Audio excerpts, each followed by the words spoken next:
Hello friends, welcome back to my YouTube channel. মই আজি আপোনালোকৰ নতুন নোটিফিকেশন লৈছো। নোটিফিকেশনটো ৰিলিজ কৰিছে আপোনালোকৰ ৰিজাৰ্ভ বেংক অফ ইণ্ডিয়া ফালৰ পৰা। আপোনালোকৰ পোষ্ট নেম হ'ল এসিস্টেন্ট আৰু টোটাল ভেকেন্সি 650 টা আছে। নোটিফিকেশন ৰিলিজ হৈছিল আপোনাৰ 16 তাৰিখে আৰু অনলাইন ষ্টাৰ্ট এপ্লিকেশন ষ্টাৰ্ট হ'ব আপোনাৰ 16 ফেব্ৰুৱাৰী আৰু এপ্লিকেশন লাষ্ট ডেট হ'ব আপোনাৰ 8 মাৰ্চলৈ হ'ব। আপোনালোকক মই আৰবি এসিস্টেন্ট ভেকেন্সি ডিটেইলছ খিনি কৈ দিছো। আপোনালোকৰ আহমেদাবাদৰ কাৰণে 20 টা আছে, মানে প্ৰতিখন ষ্টেটৰ কাৰণে এটা বেলেগ আছে। আপোনালোক গুৱাহাটীৰ কাৰণে আপোনালোকৰ 36 টা পোষ্ট আছে। এসসি কাৰণে 2টা আছে, এসটি কাৰণে 9টা আছে, ওবিসি কাৰণে 7টা আছে আৰু ইডব্লিউএছ কাৰণে 5টা আছে আৰু আনৰিজাৰ্ভৰ কাৰণে 15টা আছে। আপোনালোকক মই এডুকেশ্যন কোৱালিফিকেশ্যন কথা কৈ দিছো। এডুকেশ্যন কোৱালিফিকেশ্যন আপোনালোকৰ বেচেলৰ ডিগ্ৰী লাগিব এনি ৰিকগনাইজ ইউনিভাৰ্চিটিৰ পৰা আৰু মিনিমাম 50% ওপৰত হ'ব লাগিব।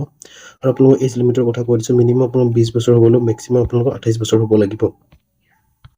মই আপোনালোকক এজ ৰিলেক্সনৰ কথা কৈ দিছো। এজ ৰিলেক্সন আপোনালোকৰ এসসি এসটি কাৰণে 5 বছৰ দিব আৰু ওবিসি কাৰণে 3 বছৰ দিব আৰু পিডব্লিউডি কাৰণে 10 পৰা 15 বছৰ দিব। এক্স সাৰ্ভিছৰ মানুহৰ কাৰণে এজ পাৰ ৰুলছ হ'ব আৰু উইডোজ আৰু ডিভোৰ্সৰ কাৰণে যিবিলাক নেকি হাজবেণ্ডৰ সৈতে সেপাৰেট হয় তেওঁলোক 35 পৰা 40 বছৰৰ লাষ্ট সীমা আৰু আৰবিআই এমপ্লয়ৰ কাৰণে 3 বছৰ আপোনাৰ লাষ্ট সীমা, মানে 3 বছৰ পাৰ হৈ যাব লাগিব, বেছি হৈ গ'লে আপোনাক দিব পাৰিব। আপোনালোকক মই সিলেকশ্যন প্ৰচেছৰ কথা কৈ দিছো। ফেজ 1ত আপোনালোকৰ প্ৰিলিমিনাৰী এক্সামিনেশ্যন হ'ব। আপোনালোকৰ ইংলিছ, নিউমেৰিকেল এবিলিটি আৰু ৰিজনিং হ'ব। কোৱেশ্চন আপোনালোকৰ 30টা 35টা থাকিব। মাৰ্ক আপোনালোকৰ 30 35 থাকিব। মিনিমাম আপোনালোকৰ 20 মিনিট থাকিব, টোটাল 60 মিনিট হয়। ফেজ 2ত আপোনালোকে মেইনছ এক্সামিনেশ্যন হ'ব, য'ত নেকি ৰিজনিং থাকিব, ইংলিছ থাকিব, নিউমেৰিকেল এবিলিটি থাকিব, জেনেৰেল এবিলিটি থাকিব আৰু কম্পিউটাৰ নলেজ থাকিব। আপোনালোকৰ 40 মাৰ্কৰ কুৱেশ্চন থাকিব আৰু মাৰ্ক আপোনালোকৰ 40 হ'ব।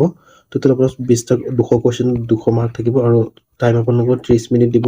ৰিজনিংছত 30 মিনিট, ইংলিছত 30 মিনিট, আপোনালোকৰ নিউমেৰিকেল এবিলিটি 25 মিনিট, আপোনাৰ জেনেৰেল এৱাৰনেছ আৰু কম্পিউটাৰ এবিলিটি আপোনালোকৰ 20 মিনিট দিব। টোটেল 135 মিনিট এক্সাম হ'ব। আপোনালোকৰ নিগেটিভ মাৰ্কিং থাকিব, 1/4 নিগেটিভ মাৰ্ক হ'ব, মানে 4টাত যদি 4টা ভুল হ'লে 1 নম্বৰ কাটিব। আৰু আপোনালোকৰ পে স্কেল হ'ল আপোনাৰ বেচিক পে আপোনাৰ 29,000 পৰা হ'ব আৰু 78,640 লৈ আপোনাৰ ইনক্ৰিমেণ্ট হ'ব। গ্ৰছ মান্থ চেলাৰী আপোনাৰ 58,540 ৰুপিজ হ'ব। আপোনালোকক মই এপ্লিকেশ্যন ফিজৰ কথা কৈ দিছোঁ। এসসি এসটি পিডব্লিউডি আৰু এক্স সাৰ্ভিছৰ মেনৰ কাৰণে 50 টকা আৰু ওবিসি আৰু জেনেৰেলৰ কাৰণে 450 টকা হয়। ফাইনেল সিলেকশ্যন আপোনালোকৰ মেইন এক্সামৰ মাৰ্কৰ ওপৰত নিৰ্ভৰ কৰিব আৰু কোৱালিফাইং LPT হ'ব লাগিব আৰু মেডিকেল ফিটনেছ হ'ব লাগিব আৰু ডকুমেণ্টছ ভেৰিফিকেশ্যন হ'ব। আপোনালোকে এপ্লাই কেনেকৈ কৰিব, ইয়াত লিখা আছে বেংক এপ্লিকেশ্যন লিংক। আপোনালোকে এপ্লাই হিয়াৰত ক্লিক কৰিলে এপ্লিকেশ্যন লিংকটো খুলি যাব। নটিফিকেশ্যনটো যদি চাব বিচাৰে আপুনি ডাউনলোড হ'লে ক্লিক কৰিলে আপোনাৰ অফিচিয়েল নটিফিকেশ্যনটো পাই যাব।